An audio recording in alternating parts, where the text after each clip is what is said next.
In this lesson, we're going to use the wizards inside of Oracle Application Express to generate a fully functional web application. We're going to take the default values in all of the wizards. This isn't going to lead to a production quality application. We're still going to have to go and tweak it a little bit before it's ready for production.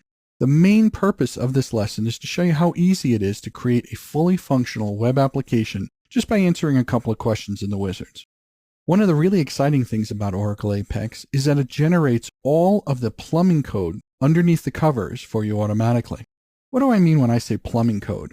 Anybody who's developed web-based applications that interact with a relational database like Oracle knows that there's a lot of code that goes on behind the scenes to maintain transactional consistency in a stateless environment.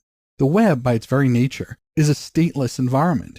But that doesn't play well with transactional systems like an Oracle database.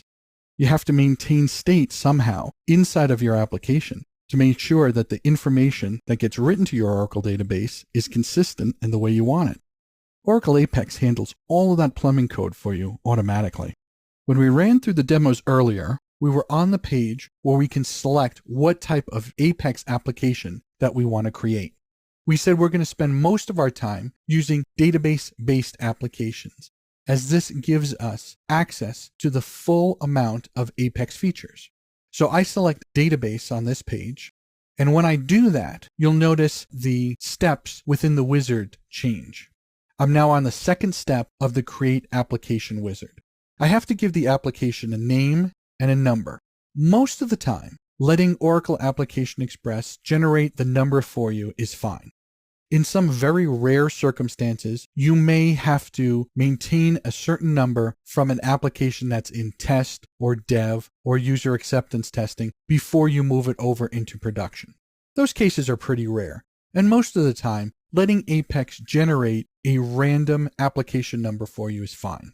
We obviously want to change the name of the application. Poll01 isn't very memorable, so let's change it to something meaningful like movie maintenance. You can see the only schema I have the opportunity to select from is movies.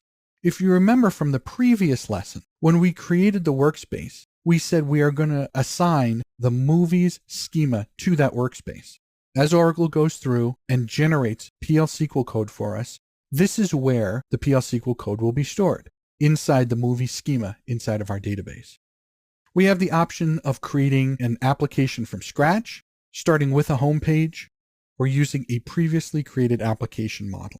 We don't have any application models up to this point since this is a brand new workspace and this is our first application inside of the workspace. So I'm going to say include a home page for this particular example. We have two basic choices as it comes to the user interface for this application. The desktop is exactly what it sounds like. This is a traditional Apex application that's accessed by an end user through a browser on their desktop. We also have the ability of creating a jQuery mobile smartphone user interface. The jQuery mobile smartphone user interface has things on it that are specific to mobile phones and tablets, like swipes and long presses.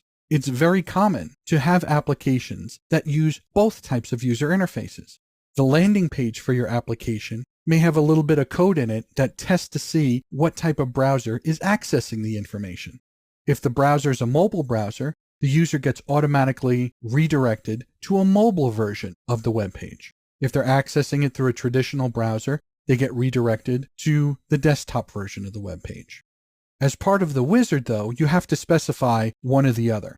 So I'm going to specify desktop for this particular application. I can take default values for everything else here just by clicking the Create Application button. This will skip over all of the other pages in the wizard along the top of the page here. For this example, I'm not going to do that. I'm going to go through each one of the pages. When I click Next, I'm taken to the Pages wizard where I can specify what pages make up my application. Because I specified a home page, you can see that I already have one home page that's associated with this application. I can also go through and specify other pages that I want to associate with this application. What these selections are simply pages with a single region on them, and the region is defined as a report region, a form region, a tabular form region. Some of them create multiple pages, like a report and a form, a master detail, I have the ability to go in and create way more than what's presented here. This is just a sampling of the most common features that developers use when they create applications. So I'm going to go through and I'm going to create a report and a form.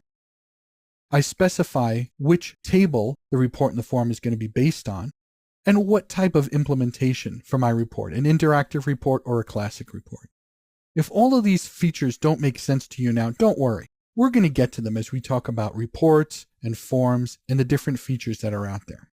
So I can say that I want to create a report and a form based on the movie table as part of my create application process. When I click on add page, you can see that I get the 2 more pages that are added for me from scratch.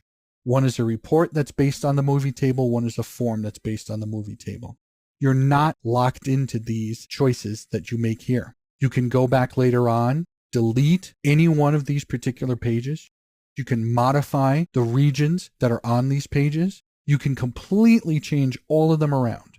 This is just a way of helping you get started to creating your applications. Please also remember that the list that you see here is not the only things that you can select as part of your Oracle Application Express page. There are way more features than what are here. This is just a quick down and dirty way of helping you get started creating your application.